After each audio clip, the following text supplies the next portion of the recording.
დილამშვიდობისა. ეს საქართველოს პირველი არხია, თქვენ უყურებთ გადაცემას პირადი ექიმი მარი მალაზონია ჟესტურ ენაზე თარგმნით. როგორც ყოველთვის ჩვენ არასკეს ვაჯამებთ განვლილ კვირას და ვცდილობთ ყველაზე მთავარი საკითხები თავმოყრილი გაგიზიაროთ, მაგრამ როდესაც ვსაუბრობთ ჩვენს გადაცემაში, ჩვენ არ გვავიწყდება მთავარი, რისთვისაც ხვდებით ყოველდღიურად ერთმანეთს. ჩვენ ვსაუბრობთ ადამიანზე. დიახ, ჩვენ ვსაუბრობთ ადამიანზე, როგორც ყველაზე დიდ ფასეულობაზე და ჩვენ ვსაუბრობთ ადამიანის სიცოცხლეზე, როგორც ყველაზე დიდ ღირებულებაზე ნებისმიერ საზოგადოებაში. ჯანმრთელობაზეც ამიტომ ვსაუბრობთ, იმიტომ რომ ჯანმრთელობა როგორც სრული ფიზიკური, მენტალური და სოციალური კეთილდღეობა, სხვა არაფერია თუ არა შესაძლებლობა, ინსტრუმენტი იმისთვის, რომ არა უბრალოდ დიდხანს ვიცოცხლოთ, არამედ კარგად ვიცხოვროთ. ანუ უზრუნველყოთ ჩვენი დღეგრძელობა და ცხოვრების ხარისხი და არ დაგვავიწყდეს, რომ სწორედ ჯანმრთელობა გვეხმარება, ვიპოვოთ საკუთარი თავი და მოვახერხოთ თვითრეალიზაცია, დავიმკვიდროთ ადგილი სამყაროში და არ დაგვავიწყდეს, რომ ადამიანები სოციალური არსებები ვართ. ჩვენ ერთმანეთის გარშე ცხოვრება არ შეგვიძლია და ერთმანეთის ურთიერთმხარდაჭერა არის ჩვენი ადამიანური ბუნების ყველაზე ლოგიკური გამოვლინება და ამავე დროს ერთმანეთის არსებობისათვის აუცილებელი წინაპირობა. სხვათა შორის ასე წერია, ჯანმრთელობას რა განსაზღვრავს, თუ სპეციალურ დოკუმენტებს გადავავლებთ თვალს, მრავალ ფაქტორთა შორის ერთ-ერთი არის მხარდაჭერა, თანადგომა და ურთიერთგაზიარება განსაცდელისა. ამას განსაკუთრებული მნიშვნელობა აქვს, იმიტომ რომ ბევრი რამ შეგვიძლია ჩვენ ერთმანეთის მიმართ გამოვავლინოთ, მაგალითად შეგვეცოდოს ერთმანეთი, მაგრამ როგორც ირკვევა ადამიანისათვის გაცილებით უფრო ღირსეულია, არ გვეცოდებოდეს, არამედ თანავუგრძნობდეთ და შეგვეძლოს თანაგანცდის უნარი. სწორედ ასეთ უნარს შეიძლება ვუმადლოდეთ იმას, რომ ადამიანებმა ერთმანეთისთვის ყველაფრის გაზიარება ვისწავლეთ და ასეც უნდა იყოს, მათ შორის იმ ბიოლოგიური მასალისაც კი, რომელიც ხშირად ერთმანეთის სიცოცხლის გადარჩენისთვის წინაპირობა. როდესაც ადამიანის ხელს უყურებთ, ჩვენ მას ვხედავთ ერთს მთლიანს განუყოფას. მაგრამ აუცილებლად ისიც უნდა გავიხსენოთ, რომ ადამიანის სიცოცხლე წარმოუდგენელია, თუ ყველა უჯრედი, ყველა სისტემა სათანადოდ არ იქნება სისხლით მომარაგებული. იმიტომ რომ სწორედ სისხლს, როგორც ყველაზე ჭორიკანა სისტემას, როგორც ერთადერთ თხევად შემართებელ ქსოვილს, დანიშნულების ადგილას მიაქვს საკვები და ჟანგბადი. ეს კი იმას ნიშნავს, რომ თუ სისხლი გვაკლია, ყველა უჯრედს ექმნება პრობლემა, ყველა ორგანოს ექმნება პრობლემა. მთლიანად ადამიანის ორგანიზმს ექმნება პრობლემა და საფრთხის ქვეშ არის სიცოცხლე. ამიტომ სისხლის შევსება, სისხლის გადასხმა არის უმნიშვნელოვანესი მონაპოვარი, რომელიც აქვს კაცობრიობას და ადამიანის ჰუმანური დამოკიდებულების ყველაზე აშკარა გამოვლინება. განსაკუთრებით მნიშვნელოვანია გვახსოვდეს, ადამიანი, რომელიც გასცემს სისხლს, მას ქვია დონორი. ადამიანი, რომელიც იღებს სისხლს, მას ქვია რეციპიენტი. დღეს 14 ივნისია, რაც იმას ნიშნავს, რომ მთელი მსოფლიო სისხლის დონორებს მადლობას ეუბნება. დღეს სისხლის დონორთა საერთაშორისო დღეა. ეს არის თარიღი, რომელიც არა უბრალოდ სისხლის გაღებას ემსახურება, უბრალოდ ცნობადობის ამაღლებას ემსახურება, არა. დღევანდელი დღე არის მადლიერების დღე. მადლიერებისა იმ ადამიანების მიმართ, ვინც დაუფიქრებლად, უშურველად, საკუთარი სხეულის ნაწილს გაიღებს იმ ადამიანებისათვის, ვისაც სასიცოცხლოდ ჭირდება სისხლი და ასეთ შემთხვევაში წლევანდელი თარიღი სწორედ ასე გამოყვეს მადლობით იმ ადამიანების მისამართით, ვინც უკვე გაიღო სისხლი. მადლობით იმ ადამიანების მისამართით, ვინც ახლა ფიქრობს ამ გადაწყვეტილების მისაღებად და ყველა იმ ადამიანის მიმართ მადლიერებით, ვინც მომავალში ასეთ გადაწყვეტილებას მიიღებს. და შესაბამისად, როდესაც დღევანდელ თარიღთან დაკავშირებით სტუმრებს ვგეგმავდი, გარკვეულწილად დავარღვიეთ ტრადიცია. პირველ რიგში ვიწყებთ ხოლმე საუბარს ექიმები და თქვენ გახსოვთ ბატონი ლევან ავალიშვილი ხშირად არის ხოლმე ჩვენი გადაცემის სტუმარი სისტემატურად. თუმცა დღეს გადავწყვეტეთ, რომ დონორებს ვუმასპინძლოთ და ვუმასპინძლოთ იმ მარტივი მიზეზის გამო, რომ ამ სტუდიაში უთხრათ ამ ადამიანებს მადლობა და მათი სახით ყველა იმ ადამიანს, ვის ახლა ჩვენს ეთერში არ არის, მაგრამ მათ თავიანთი გადაწყვეტილებით უზარმაზარი სამსახური გაუწიეს ადამიანების სიცოცხლეს და სტუდიაში პირველი შემოგვიერთდება ადამიანი, რომელიც ძალიან მნიშვნელოვან ჯგუფს წარმოადგენს, ახალგაზრდების ჯგუფს, რომლებმაც გადაწყვიტეს სისხლის უანგარო დონორობა მოძრაობად ექციათ. მოძრაობად, რომელშიც არა მარტო თვითონ, არამედ სხვა ადამიანებიც ჩაერთვებოდნენ და სწორედ უანგარო სისხლის დონორების ორგანიზაციის დამფუძნებელი და ხელმძღვანელი მელანო დურმიშიძე შემოგვიერთდება ახლა სტუდიაში. მელანო, დილამშვიდობისა. დავბრძანდით. ვიდრე უშუალოდ საუბარს დავიწყებთ, მე კიდევ ერთი ფაქტი მინდა მაყურებელს გავუზიარო. მაყურებელი მიჩვეულია, რომ ესა თუ ის თარიღი ცნობადობასთან დაკავშირებული, კონკრეტულ ფერთან არის ხოლმე ასოცირებული და მე სოლიდარობის ნიშნავს ცამოში ვიყენებ ხოლმე ასეთ ფერს. იმიტომ კი არა, რომ ამ ფერით გავიბრანჭოთ, არამედ იმიტომ, რომ ხაზი გაუსვათ, რამდენად მნიშვნელოვანია ყურადღების გამახვილება ამა თუ იმ დაავადებაზე, ამა თუ იმ დიაგნოზზე. დღევანდელი ჩემი სამოსის განუყოფელი ატრიბუტი გახლავთ სიმბოლო, რომელიც სხვათა შორის მელანომ დახატა და რომელიც ერთგვარად აერთიანებს იმ განსაკუთრებულ დამოკიდებულებას, რომელიც ამ ჯგუფში მომუშავე ადამიანებს აქვს და ყველა იმ ადამიანს, ვინც მათ უკვე შეუერთდა და მომავალში შეუერთდება. მელანო, სისხლის უანგარო დონორები. სამწუხაროდ თანამედროვე რეალობაში ჩვენ ხშირად გვჭირდება იმის გამეორება, რომ დიახ, მნიშვნელოვანია ვიყოთ დონორები, ანუ გამცემები. ძალიან მნიშვნელოვანია, რომ ვიყოთ სისხლის დონორები, იმიტომ რომ ძალიან ხშირად აქვს ნებისმიერ საზოგადოებას ასეთი დეფიციტი სამწუხაროდ ამა თუ იმ პრობლემის გამო. მაგრამ კიდევ უფრო მნიშვნელოვანი აღმოჩნდა განსაზღვრება უანგარო დონორები. ამიტომ ჩვენ ყველა ნაწილს უნდა შევეხოთ და დავიწყოთ იქიდან. რატომ არის ასეთი ორგანიზაცია მნიშვნელოვანი და რატომ არის საზოგადოებისათვის სისტემატურად შეხსენება საჭირო, რომ სისხლის დონაცია მნიშვნელოვანია. სისხლის დონაცია ბევრს გადაარჩენს. სისხლის უანგარო დონაცია არის განსაკუთრებით საყურადღებო. დილამშვიდობისა, კიდევ ერთხელ ძალიან დიდი მადლობა მოწვევისთვის და ძალიან მიხარია მთელი გუნდის სახელით, რომ ამ დღეს თქვენთან ერთად ვატარებთ. ეს ტრადიცია გვაქვს და მომწონს რომ არ ვარღვევთ. ნამდვილად დიდი მადლობა.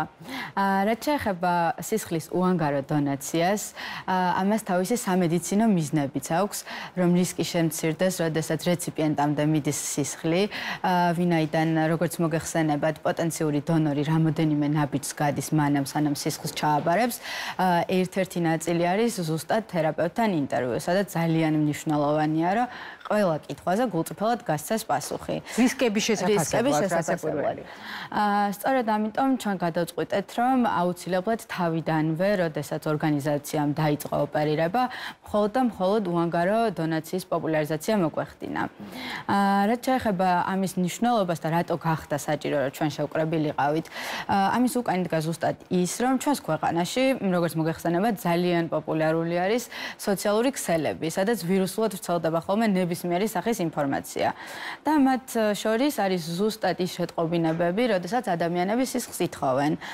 და ჩვენ გადავწყვიტეთ, რომ ამ ყველაფრისთვის ერთიანად მოგვეყარა თავი, სადაც მარტივად შეძლებდნენ, რომ ერთ ადგილას მოეპოვებინათ ამაზე დეტალური ინფორმაცია. საჭიროების შემთხვევაში ბევრად უფრო ადვილია იცოდე, სად არის ის სივრცე, სადაც შეგიძლია შესაბამისი ინფორმაცია აღმოვაჩინო. ნამდვილად და ჩვენ თავიდან მხოლოდ და მხოლოდ ინფორმაციის გაზიარებას ვემსახურებოდით. თუმცა, როდესაც მივხვდით, რომ ცნობადობა გაგვეზარდა და მომართვიანობა, უკვე გადავწყვიტეთ, რომ შეგვექმნა ბაზა, სადაც უკვე დარეგისტრირდებოდნენ დონორები და ჩვენი მხრიდანაც უფრო ორგანიზებული ჩართულობა იქნებოდა.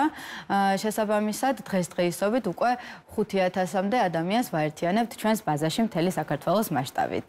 ძალიან მნიშვნელოვანია ეს რიცხვი და შესაძლოა, როდესაც რიცხვებს ვახსენებთ ხოლმე, ნებისმიერი რიცხვი აღიქმება როგორც ციფრების კომბინაცია, მაგრამ რამხელა გზა დგას და რამხელა შრომა იმალება აი ამ რიცხვების და ციფრების მიღმა, ეს არის ყველაზე მნიშვნელოვანი. თანაც მე მგონია, რომ თქვენი ჩანაფიქრი სწორედაც აღმოჩნდა ბევრი ადამიანისათვის წამახალისებელი და გარკვეულწილად გადაწყვეტილების მაპროვოცირებელიც.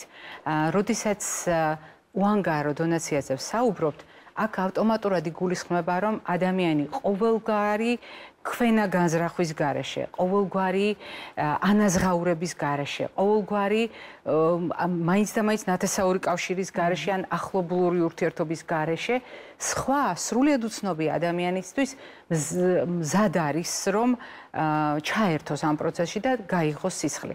მაგრამ კიდევ უფრო მნიშვნელოვანია, როდესაც ჩვენ საუბრობთ უანგარო დონაციის როლის წარმოჩენასთან ერთად ამ ადამიანების ორგანიზებულად წარმართვაზე. იმიტომ რომ ასეთ შემთხვევაში თქვენ თავს უყრით იმ საჭიროებებსაც, რომელიც გაფანტულია საზოგადოებაში. რამდენად ხშირია მომართვიანობა? რა კი ასეთი სივრცე გაჩნდა, რა კი თქვენ თავად ბრძანეთ, რომ თავდაპირველად მხოლოდ ინფორმაციას ავრცელებდით.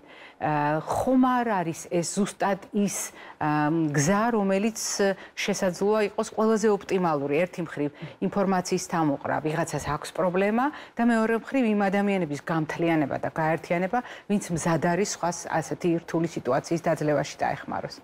თვით ორგანიზებულობა ხშირ შემთხვევაში ყველაზე სწრაფი გზა არის, რომ პრობლემები მარტივად და სწრაფად გადავჭრათ, იმიტომ რომ ამ დროს ჩართული არის ეს ზუსტად გუნდური მუშაობა, რასაც თქვენ აღნიშნავთ, რომ ამდენი უცხო ადამიანი გაერთიანდა.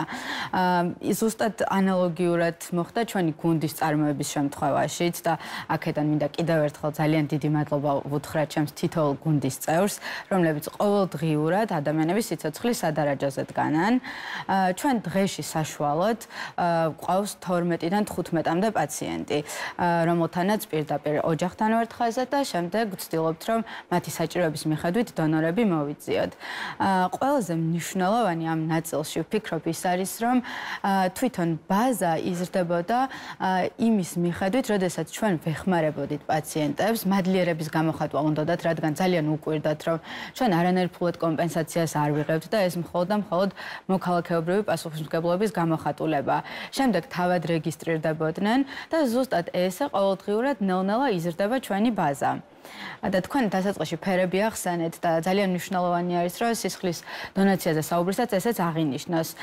წითელი საკმაოდ აგრესიული ფერი არის და რთული არის აქტიურად გამოყენება როგორც სხვადასხვა პოსტერებზე, ასევე სხვა ბრენდირებულ ნივთებზე. ჩვენი მთავარი ამოსავალი წერტილი თავიდანვე ზუსტად ეს იყო, რომ ყველაფერი ისე მოგვეყოლა, ისე დაგვეხატა, რომ ადამიანებისთვის გაგვეხსენებინა, რომ არაფერი არ არის იმაზე დიდი სიხარული, ვიდრე დაეხმარო ადამიანს, რომელიც სიცოცხლისთვის იბრძვის. და ამის გამოცდილება გაქვთ უკვე თქვენ იმ მაგალითებზე დაყრდნობით, როდესაც ადამიანები არაერთხელ, არამედ რამდენჯერმე არიან მზად სხვებისთვის გაიყვანონ სისხლი. და ყოველთვის მნიშვნელოვანია, როდესაც ამ გადაწყვეტილებას პირველად იღებ და ყოველთვის მნიშვნელოვანია, როდესაც ამ ნაბიჯს პირველად გამ. ამას ვამბობ ადამიანი, რომელსაც ასევე გაუღია სისხლი და როდესაც გავიხსენებ, თქვათ, სხვადასხვა ასაკში, როგორ აღიქვამ ამ გადაწყვეტილებას, ძალიან განსხვავებული აღქმა, მაგრამ ყველაზე განსხვავებული არის პირველი ასეთი ეპიზოდი და ახლა სტუდიაში ჩვენ ორი არაჩვეულებრივი გოგონა უნდა შემოგვერდეს და მე ვიდრე ისინი შემოვლენ, აუცილებლად გეტყვით, რომ ისინი დღევანდელ ჩვენს გადაცემაში მონაწილეობენ ერთი მთავარი მიზეზის გამო.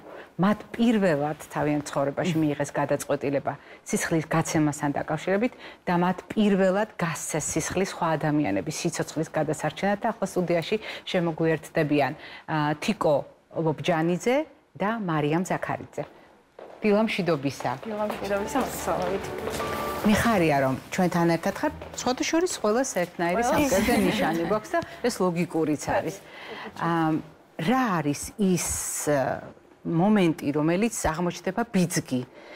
იმიტომ რომ დონაციასთან დაკავშირებით დარწმუნებული ვარ, მანამდეც გესმოდათ თქვენ, მაგრამ გადაწყვეტილება რაღაც ფაქტის მერე ან რაღაც კონკრეტული ბიძგის შემდეგ მიიღეთ. რა მოხდა ასეთი? მოგესალმებით და მადლობა მოწვევისთვის. სოციალურ ქსელში ვნახეთ, მელანა ახსენა, რომ აქტიურად მუშაობენ და სისხლის უანგარო დონორების გვერდი ამომგდა, ესე ვთქვათ და უნივერსიტეტში ვიყავით და მარიამს ვუთხარი, რომ მეთქი რატომაც არ ავცადოთ, თქო, მანამდე დედა ჩემი აქტიურად აბარებდა სამთოში ერთხელ სისხლს, უბრალოდ მანამდე ასაკი არ მიწყობდა ხოლმე ხელს და შიშის ფაქტორი ცხადია ახლავს ამ ყველაფერს და ახლავს? ახლავს, იმიტომ რომ ჩვენ მერე გამოვუტყდით რეალურად ერთმანეთს, რომ გვეშინოდა, უკვე რომ მივედით, ძალიან გვეშინოდა და მერე გამოვუტყდით ერთმანეთს. თუმცა არ დავფიქრებუართ, ეგრევე წავედით და თან როდესაც დავრეგისტრირდი, მე Instagram გვერდზეც მივწერა, რომ თუ მოვიდა მეთქი ჩვენი რეგისტრაცია თქვენ იმდენად მინდოდა, რომ მალე მომხდარიყო ეს ყველაფერი და ესე დავრეგისტრირდით და ძალიან მნიშვნელოვანი არის ეს პროცესი. მე ესე ვთვლი და როდესაც იქ ვიყავით ერთი მამაკაცი იყო 28 წლის და 23 დონაცია იყო მისთვის და მას შეუპირდი ესეთი რაღაც უთხარი რომ მეთქი მე 28 წლის გავხდები მეთქი აუცილებლად გაჯობებ მეთქი და რეალურად ვაპირებ რომ სამთვეში ერთხელ ესე ჩავაბარო ხოლმე სისხლი. რეალურად მე არის ყველაზე დიდი ბედნიერება ალბათ ზარი. პაციენტის ახლობლები როდესაც გირეკავენ და ეს იმდენად დიდი ბედნიერება იყო რეალურად რომ მსგავსი ზარი ჩემს ცხოვრებაში არ მახსენდება, იმიტომ რომ რეალურად შენ სისხლს კი არ გასცემ, ანუ ყველაფერი დადებით ენერგიას გასცემ და რეალურად ძალიან მნიშვნელოვანი პროცესი მგონია რა. ეს იმდენად დიდი ბედნიერებაა, რომ რეალურად ჩემი აზრით ყველა ადამიანმა უნდა გამოსცადოს და შიში აქ არაფერი არ არის რეალურად. აი, მოდით მარიამს ვკითხოთ.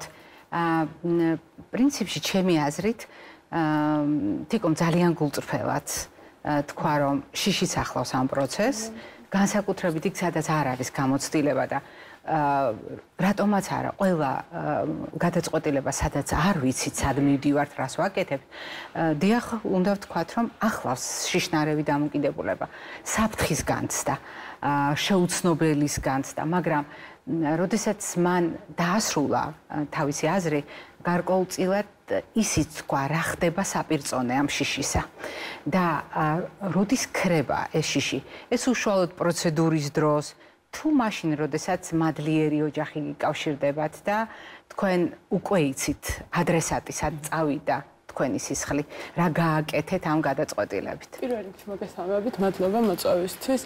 ანუ რა შეეხება ისეთი მომენტია, რომ მთელი ამ პერიოდის მანძილზე აანალიზებ იმას, რომ ანუ რისთვის აკეთებ.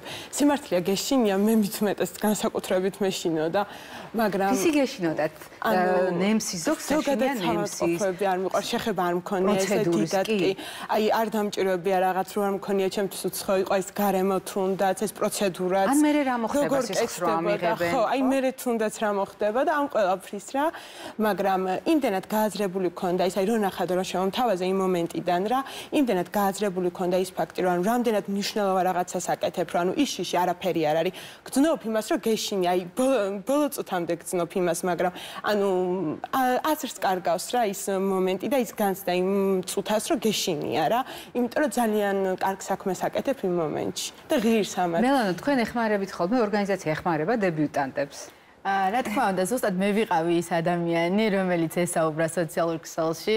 ძალიან მალევე მოგწერა, რომ დავრეგისტრირდით, ჩვენთან ზუსტად ჩანს და გაგვიკვირდა, რომ ესეთი მოტივირებულები იყვნენ. ვერ მივხვდით რა ხდებოდა და ამას მოყვა ზუსტად ის კომუნიკაცია, რომ ჩვენ პირველად გვიდაო, რომ ცადოთო და შესაბამისად ჩვენ ძალიან მონდომებულები ვართ ხოლმე. ერთ მნიშვნელოვან დეტალს დავამატებ, როგორც გოგოებმა ახსენეს, ჩვენი პოლიტიკიდან გამომდინარე, იქიდან გამომდინარე, რომ სისტემურად ვამჯობინეთ, რომ თავად ვიყოთ ხაზზე პაციენტის ოჯახის წევრებთან ამ ეტაპზე მათ თავაზობთ ხოლმე რომ თავად გადაუხადონ მადლობა სისხლის უანგარო დონორებს. ეს გვეხმარება იმაშიც რომ ამ ოჯახებშიც ავამაღლოთ ცნობიერება მათ ვისაც სისხლი დასჭირდათ და აქამდე არ იცოდნენ თუ ეს რა მნიშვნელობის იყო, იმიტომ რომ ზუსტად ეს არის ხოლმე ბიძგი, მე რატომაც თვითონაც რეგისტრირდებიან დონორებად და მხოლოდ ამას ემსახურება. სხვა შემთხვევაში პაციენტის კონფიდენციალურობა რა თქმა უნდა დაცული არის სრულად და ვცდილობთ, რომ ექიმების ეთიკის მიხედვით ვიმუშაოთ ჩვენც. ძალიან სასიამოვნოა ამის აღნიშვნა, იმიტომ რომ ამის კითხვა მინდოდა. ჩვენ გვაქვს ძალიან მკაცრი კოდექსები. მე არ გულისხმობ სისხლის სამართლის კოდექსს და იურიდიულ პასუხისმგებლობას, მაგრამ ეთიკური პასუხისმგებლობა, რომელიც ჩვენ გვეკისრებას, მედიკოსებს, ეს ძალიან მაღალია და გადაწონის ყველაფერს. განსაკუთრებით მაშინ, როდესაც ადამიანზე და სიცოცხლეზე ვსაუბრობ, თუმცა ზუსტად აქედან გამომდინარე გოგონებს მინდა ვკითხო. განსაკუთრებული შთაბეჭდილები ტყვებიან ამ გამოცდილებას და ეს ეტყობათ გამომეტყოლებაზე, თუმცა ისიც უნდა თქვა, რომ ეს გადამდებია. ძალიან გადამდებია და თქვენი მაგალითი ძალიან მნიშვნელოვანია ყველა იმ ადამიანისთვის, ვისაც ეშინია ვისაც აფიქრებს არის თუ არის მისთვის კარგი გადაწყვეტილება. შემოწმება ყოველთვის შეიძლება ჩვენი რესურსების შეგვიძლია თუ არა ამის გაღება. მაგრამ როდესაც თქვენ ფიქრობთ ახლა მას შემდეგ რაც უკვე გაიარეთ ეს პროცესი, რა არის თავარი, რაც თუნდაც შიშის და თუნდაც პირველი ბარიერების გადალახვაში დაეხმარება ყველა იმ ადამიანს, ვინც ახლა თქვენ მოგისმენთ. პირველ რიგში ალბათ ის, რომ იაზრებ მე, რომ ერთი ადამიანის სიცოცხლე მაინც გადაარჩინე. და რეალურად იმ დღეს ისეთი ბედნიერი ვიყავი, იმით რომ რაღაც კარგი არ არის ეს რაღაც საგმირო საქმე და საერთოდ რომ მომწერეს გვერდიდან რომ მადლობის გადახდა უნდათ თქვა მე ვუთხარი რომ სამადლობელი საერთოდ არაფერი არ არის ეს ჩვეულებრივი მომენტია ალბათ და ყველა ადამიანმა უნდა გაიაზროს რეალურად რომ აი ამ ქმედებით რეალურად სისხლსაც გასცემს და მე თვითონ იმდენად იმუხტება დადებითი ენერგიებით რომ ამად ყველაფერი ღირს ჩემი აზრით და არ ვიცი შიში ძალიან მიღმა უნდა დავტოვოთ, იმიტომ რომ რეალურად აქ არის ადამიანის სიცოცხლე.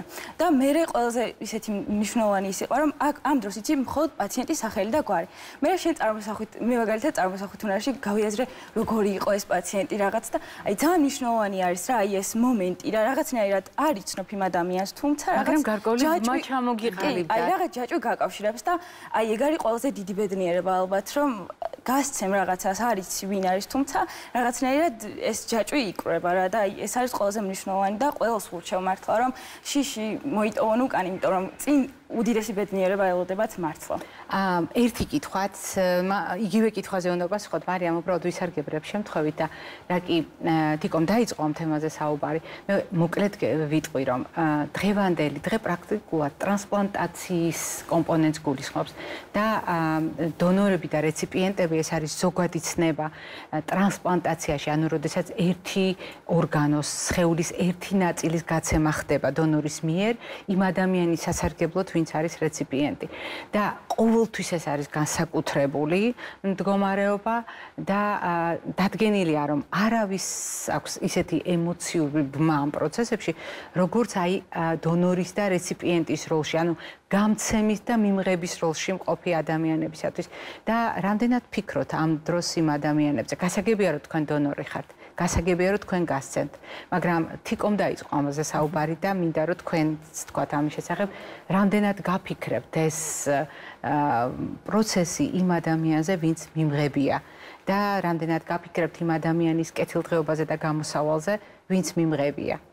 სანამ გავიგებდი ზოგადად ანუ ვინ იყო მიმღები, ისედაც აი გადაწყვეტილება რომ მივიღეთ, რომ დავრეგისტრირებულიყავით და ანუ სისხლით ჩაგვებარებინა. მაშინაც აი შიშის მომენტი დამაძლევინა მაგან, რომ ერთი ეგ ვიფიქრე, რომ ანუ იქნებ ჩემზე პატარა რა და ანუ მეტად ეშინია რაღაცა მსგავსი. და შემდეგ როდესაც უკვე ანუ გავიგეთ ვინაობა, ვისთვის ვაბარებდით სისხლს, იყო ის მომენტი, რომ ანუ რა მდგომარეობაში იყო, ანუ შენით აი წარმოიდგენ თიკოს და ვეთანხმები, რომ როგორი ადამიანი არ რაღაცა დეტალების უცოდინრად მაინც. და თვითონ იქ გეკითხებოდნენ რომ თქვენ ახლობლები ხართო პაციენტისო და არა უკი ვუთხარით, მაგრამ ანუ იმდენად იმისთვის ვიყავით მისულები, რომ ეს ანუ სისხლის ნაცავები არ ვიყავით, მაგრამ რაღაც მხრივ ანუ მისთვის ვიყავით მისულები, ხო აი კი უკვე ახლობლად რომ ვითვლებოდით და ეგ ამნიშნელოვანი რა, რომ აი ეს პაციენტთან დამოკიდებულებად და ვინც არის პაციენტი, ვისთვის დონორიც ხდები, ძალიან მნიშვნელოვანია რა, ვისაც ჭირდება და ეგ გეხმარება რა, რომ ეს გადაწყვეტილება მიიღო. უნდა წარმოიდგინო, რომ როგორ ეხმარები, ან რა მდგომარეობაში მყოფ ადამიანს ეხმარები და მე შენი რაღაცა ისინი, რა, ანუ შიშია თუ მსგავსი რაღაცა პატარა დაბრკოლებები უკვე უმნიშვნელო ხდება. მელანო, ჩვენ ხო ვართ ახლობლები, უკვე სისხლით ახლობლები, იმიტომ რომ ჩვენ ამ თემაზე სისტემატურად ხვდებით და მთელი ისტორია გვაქვს თავგადასავალი. ძალიან მნიშვნელოვანია რომ შევიძინეთ კიდევ სისხლით ახლობლები. ეს ის ერთობაა, სადაც ადამიანებს მიუხედავად ნათესაური კავშირისა, გვაქვს ძალიან მნიშვნელოვანი ფასეულობით კავშირი, რასაც ჰქვია ადამიანის სიცოცხლის უზენაესობა და ადამიანის სიცოცხლე არის ყველაზე მნიშვნელოვანი, ყველაზე დიდი, რაც შეიძლება გავაკეთოთ და გადავარჩინოთ. და ამიტომ მადლობა დღევანდელი სტუმრობისთვის. დღევანდელ დღეს საგანგებოდ გილოცავთ თქვენ, იმიტომ რომ თქვენ ყოველდღიურად ამ საქმეს ემსახურებით, მელანო, და გილოცავთ თქვენ გოგონებო, იმიტომ რომ თქვენ გადადგით პირველი ძალიან მნიშვნელოვანი ნაბიჯი, მაგრამ არა მარტო თქვენთვის პერსონალურად. ყველა იმ ადამიანისთვის, ვინც ამის შესახებ შეიტყო და ვინც თუნდაც დღევანდელი გადაცემით შეიტყობს და მე მაყურებელს შევახსენებ, დღევანდელი ჩვენი გადაცემის სტუმრები ბრძანდებოდნენ.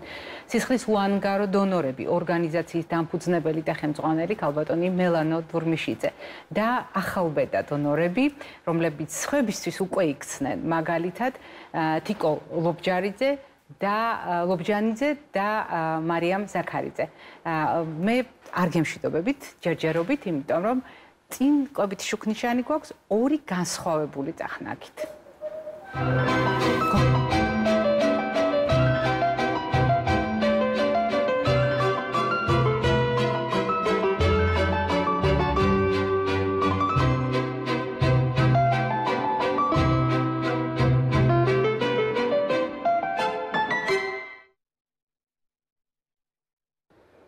კვებითი შუქნიშანი, რომელიც ტრადიციულად გულისხმობს ფერების მიხედვით რეკომენდაციების გადანაწილებას, არასკევს ყოველთვის თავს იყრებს თეფშზე. და დღევანდელ კვებით შუქნიშანს პირველ ნაწილს კვებით შუქნიშნისა სწორედ თეფშით დავიწყებ. დავიწყებ იმის გათვალისწინებით, რომ კიდევ ერთხელ გაგახსენებთ, დღეს განსაკუთრებული თარიღია, დღეს მსოფლიო სისხლის დონორთა საერთაშორისო დღეს აღნიშნავს და ეს არის მადლიერების დღე, როდესაც სწორედ სისხლის გამცემ ადამიანებს, სხვა ადამიანებისათვის სისხლის გამღებ ადამიანებს ვეუბნებით მადლობას. მადლობას ვეუბნებით უანგარო დონაციისათვის და არის თუ არა მნიშვნელოვანი ასეთ დროს კვება. უდიდესი მნიშვნელობის არის, იმიტომ რომ დონაციისთვის ადამიანის ორგანიზმი მზად უნდა იყოს. გარდა იმისა, რომ კონკრეტულ დიაგნოზებთან დაკავშირებით ხდება ადამიანის შეფასება, ანუ პოტენციური დონორის შეფასება. ჩვენ ასევე უნდა გავითვალისწინოთ, როგორ უნდა მოემზადოს ორგანიზმი სისხლის გაღებამდე, რა შეიძლება მოხდეს სისხლის გაღების პროცესში და როგორი უნდა იყოს ადამიანის ორგანიზმის შევსება სისხლის გაღების შემდეგ. თუ გავითვალისწინებთ, რომ სისხლი არის თხევადი სისტემა, მაშინ ერთ-ერთი მთავარი კომპონენტი, რომელიც ჩვენ უნდა შესავსებად გამოვიყენოთ, ეს არის წყალი. არის განსხვავებული მოსაზრებები და მაგალითად სამწუხაროდ დამკვიდრებულია ჩვენ საზოგადოებაში მცდარი სტერეოტიპი, რომ დონაციამდე კარგია თუ ალკოჰოლს მივიღებთ, ან დონაციის შემდეგ მივიღებთ ალკოჰოლს.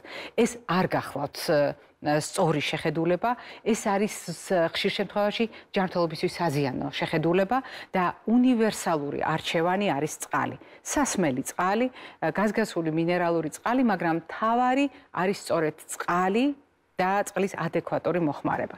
მნიშვნელოვანია ორგანიზმის მოწესრიგება ზოგადად, რომ წონასწორობაში იყოს და ამისათვის მიკრობიომისა და მიკრობიოტას კეთილგანწყობა ჩვენ ძალიან გვჭირდება, რის გამოც მცენარეული ბოჭკოს ფერმენტირებული რძის ნაწარმის ჩართვა დონაციამდე და დონაციის მერეც ძალიან მნიშვნელოვანია. ძალიან მნიშვნელოვანია სწორად ორგანიზმის მომარაგება ცილებით, ცხიმებით, ნახშირწყლებით და სხვადასხვა საკვები ნივთიერებით, რომელიც ორგანიზმის მომზადებასა და შევსებას ემსახურება. და ასეთ შემთხვევაში სწორად არჩეული მაგალითად ცხიმები გულისხმობს უპირველეს ყოვლისა, მაგალითად მრავალგზის გაუჯერებელი ცხიმის გამოყენებას. ეს არის მაგალითად ზეითუნის ზეთი და ყველა ის პროდუქტი, რომელიც ასეთი ტიპის გაუჯერებელ ცხიმს გულისხმობს, ეს იქნება ზეთისხილი, ავოკადო თუ სხვა რა. მაგრამ განსაკუთრებული ყურადღება მინდა მიაქციოთ თეფშს. თეფში, რომელიც 2011 წლიდან ჩვენი რეკომენდაციების განუყოფელი ნაწილია. როდესაც ჩვენს დღიურ რაციონს პირობითად თეფშზე ვანაწილებთ და ამ თეფშს აქვს თავისი დანაყოფები. გულისხმობს სულ ცოტა 5 ჯგუფის, სულ ცოტა 5 ფერის პროდუქტის გამოყენებას.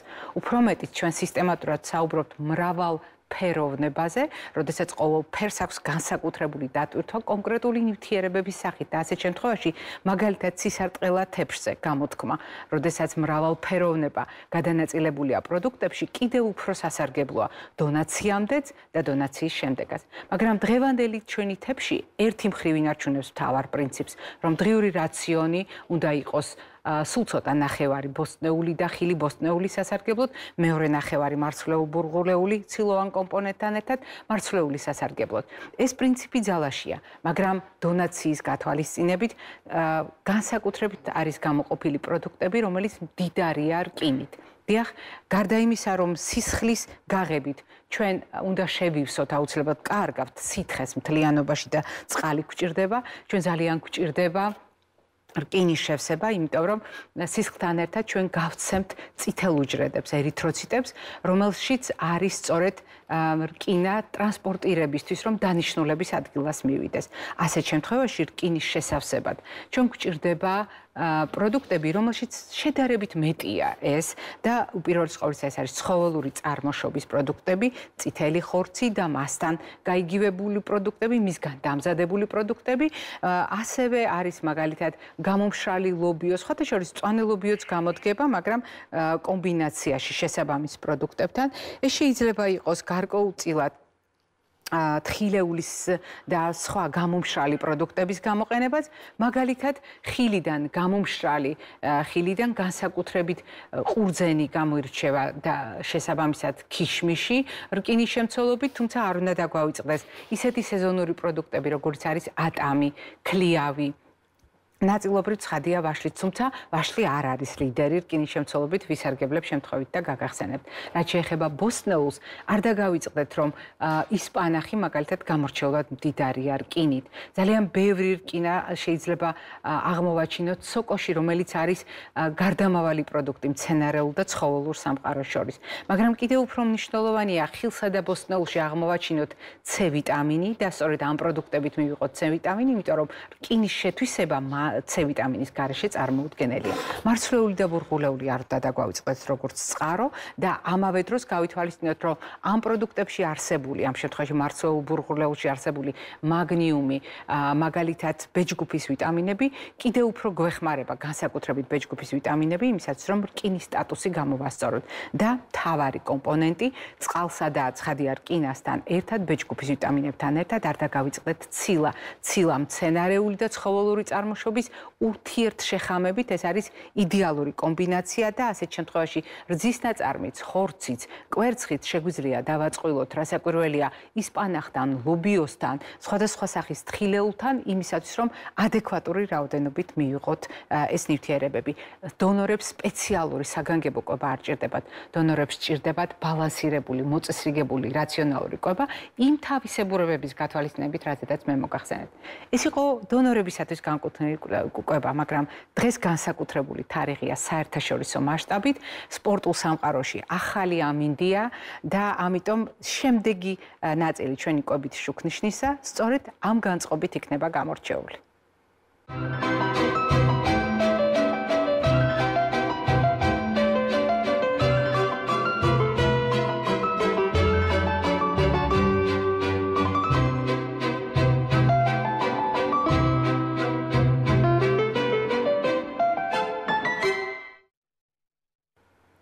კვებით შუქნიშანი დღევანდელი თარიღის გათვალისწინებით ბურთის გარეშე წარმოუდგენელია. რასაკვირველია, ბურთით თამაშს როგორი კვება ჭირდება, დღეს ამაზე არ ვსაუბრობთ, იმიტომ რომ დღეს ჩვენ ვართ არა მოთამაშეების, არამედ მაყურებლების როლში და მაყურებლებს აუცილებლად გჭირდება შესაბამისი რეკომენდაციები, გაგიკვირდებათ, მაგრამ კვებითი რეკომენდაციები. მიუხედავად იმისა, რომ დღეს ჩვენი ნაკრები არ არის ჩართული უკვე ღონისძიებებში და ეს ყველაფერი 18-ში მოხდება პირველად, ჩვენ უნდა გავითვალისწინოთ, რომ მაყურებლობა ნიშნავს მიჯაჭულობას ეკრანთან. მაყურებლობა ნიშნავს მაქსიმალურ კონცენტრაციას გამოსახულებასთან, რომელსაც უყურებთ. ამიტომ ჩვენ გადავდივართ ზუსტად იმ მდგომარეობაში, როგორც ეკრან დამოკიდებულება გულისხმობს. ნაკლებად ვახამხამებთ, იმიტომ რომ ყურადღება მთლიანად გადატანილი გვაქვს იმაზე, რასაც ხედავთ. მექანიკურად მივირთმევთ, ვერ ვაკონტროლებთ ვერც კვების დროს, ვერც საკვების ულუფას, ვერც საკვების რაციონს. და ეს შეიძლება იყოს საყურადღებო, განსაკუთრებით იმ ადამიანებისათვის, ვისაც ასეთი ჩვევები ისედაც აქვს. ამიტომ ჩვენი გულშემატკივრობა ტვირთად რომ არ გვექცეს, მოდით გავითვალისწინოთ რამდენიმე რეკომენდაცია, რა იქნებოდა უკეთესი ბურთთან ერთად დასაწყვილებლად და რა შეიძლება იყოს რისკის შემცველი. მაგალითად, როდესაც ჩვენ ვამბობთ რისკებზე, ჩვენ გულისხმობთ ტრადიციას, ფეხბურთის ყურებას რა უხდება, როგორც წესი საზოგადოება თვლის, რომ ძალიან უხდება, მაგალითად, კაცები დამეთანხმებიან ზაფხულში, განსაკუთრებით ცხელ ზაფხულში, ცივილუდი, თევზი, კარგი კომბინაცია იქნებოდა. ამ ყველა ის პროდუქტი, რომელიც ლუდთან კარგად მიდის, როგორც ამბობენ ხოლმე. ანუ ლუდს კარგად შეეხამება საგემოვნო თვალსაზრისით. მაგალითად, დღევანდელი ჩვენი ყვითელი ზონა სწორედ ასია აწყობილი. ეს არის ლუდი, მასთან დასაწყვილებლად ეს შეიძლება იყოს ძეხვის სოსისი, შეიძლება იყოს ჩიფსი, ან რომელიმე მლაშე კომპონენტის შემცველი საკვები, შეიძლება იყოს სახრაშუნოთ, მაგალითად, ბურბუშელა ან პოპკორნი, ეს შეიძლება იყოს ენერგეტიკული სასმელები, სასიცოცხლო ენერგია გვჭირდება გულშემატკივრობისთვის. ეს არის სხვადასხვა სახის გაზიანი სასმელები, გასაგრილებლად, ზოგიერთ შემთხვევაში ალკოჰოლური სასმელიც. ეს შეიძლება იყოს მარილით და შაქრით დატვირთული პროდუქტები. ეს შეიძლება იყოს წასახემსებლად სწრაფი კვების პროდუქტები, რომელიც პროცესირებული კომპონენტებით არის დატვირთული და ასე შემდეგ. ეს შეიძლება იყოს მშრალი პროდუქტები, რომელიც ახლოს შეგვიძლია ეკრანთან მივიტანოთ, მაგალითად, სხვადასხვა სახის ნუგბარი წასახემსებლად ან საკმაოდ ცხიმიანი პროდუქტები წასახემსებლად, იმიტომ რომ უნდა დავნაყრდეთ კიდევაც, უნდა წავიხემსოთ კიდევაც, თან ისე რომ არ მოვწყდეთ ამ სანახაობას. გეთანხმებით, ნამდვილად მნიშვნელოვანია ყურადღება, მაგრამ მოდით მე სხვაგვარად შემოგთავაზებთ წახემსებას და სხვაგვარად შემოგთავაზებთ იმ კომბინაციას დასაწყვილებლად ბურთთან, რომელიც ჩვენი ორგანიზმისათვის ნაკლებად საზიანო იქნება. მაგალითად, რამდენ თქვენგანს უყვარს სტადიონზე მზესუმზირის კნატუნი?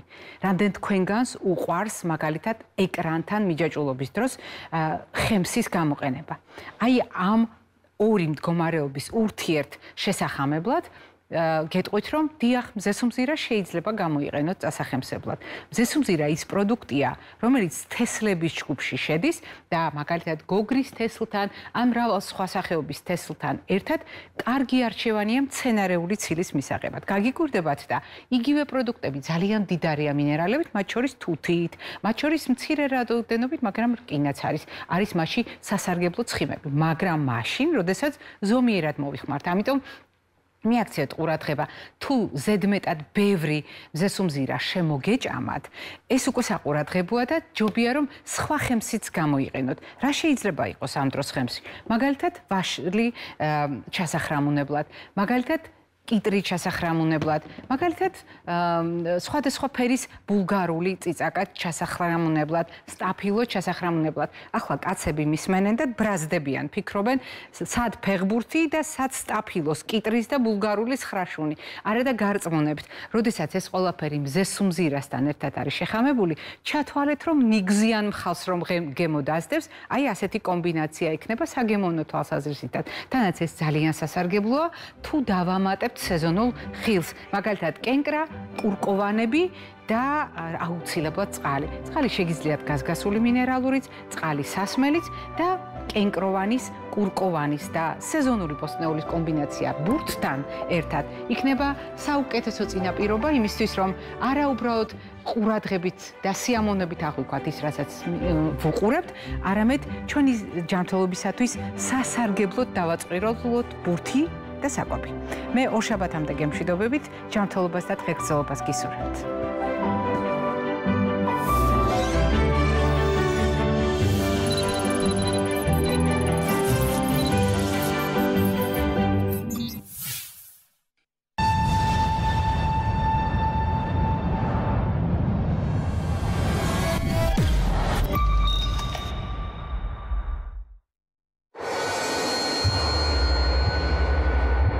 როცა დავდეხი ბურთთან და უკვე